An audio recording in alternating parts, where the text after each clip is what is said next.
ताई, काय चाललंय घरात? मला सांग ना. ए ताई. काय? काही नाही. आता तू एकटीच रडत बसल्यावर मी काय समजायचं?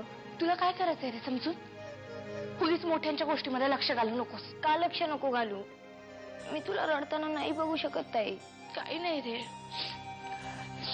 आई बाबांची आठवण येत होती म्हणून. ताई, आता मी इतका लहान नाही राहिलो की तू काही सांगशील आणि मी ऐकून घेईन. ठीक आहे, तुला सांगायचं नसेल तर नको सांगूस. मी आपलं काय ते समजून घेईन. नाही गण्या, अरे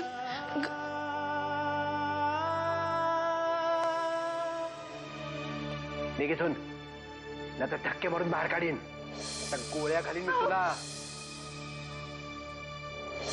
चले निघ.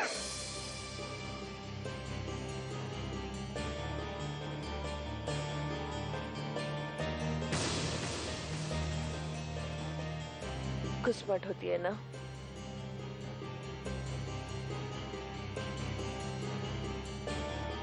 मनात एखादी गोष्ट दाबून ठेवली, कुणालाही सांगितली नाही ना की अशीच घुसमट होते. त्यामुळे मनात जे काही आहे ना ते सांगून टाकावं. मन मोकळं होतं. माझ्या मनात काहीही चाललेलं नाहीये.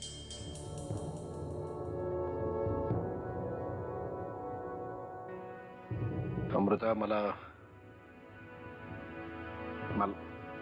मला थोडंसं बोलायचंय तुझ्याशी अमृता. काहीही बोलायचं नाहीये. हे सगळं काय चालवलंयस तू अमृता? माझ्या या अवस्थेला दोनच माणसं कारणीभूत आहेत. एक तो ज्याने मला पळवून नेलं, आणि एक तो जो माझ्या अपहरणाचा तमाशा बघत राहिला. त्यातला एक तर मेला आणि एक माझ्या समोर उभा आहे. का बोलू मी त्याच्याशी? अमृता, फाशीची शिक्षा दिलेल्या खुन्यालाही त्याची बाजू मांडण्याची संधी दिली जाते. तू माझं ऐकून तर घेशील? तुमचा गुन्हा एखाद्या खुन्यापेक्षा सुद्धा जास्त मोठा आहे. त्यामुळे मला काहीही ऐकायचं नाहीये. युगंधरे, मी असं ऐकलंय की तू म्हणे आर्यन बाबाला फॉरेनला पाठवतेस शिक्षणासाठी. का? तुझी काही हरकत आहे? माझी हरकत जाऊ दे ग, पण मला एक सांग, हे खूळ तुझ्या डोक्यात कुठनं आलं?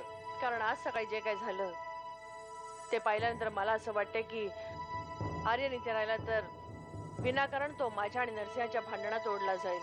काय हरकत आहे ग? तुझा वाद तो त्याचा वाद नाही होय? नाही, मी पुन्हा पुन्हा सांगते तुला जना, नरसिंह हा काही साधा सुद्धा खेळाडू नाहीये.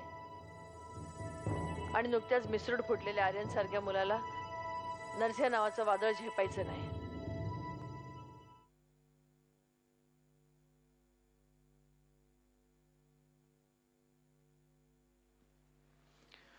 जानकी, जानकी, चहा.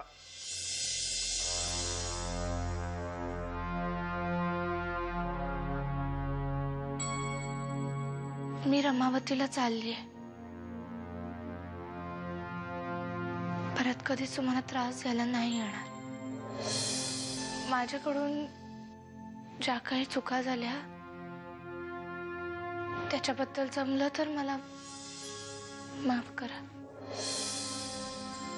तुम्ही माझ्यासाठी देव आहात आणि मला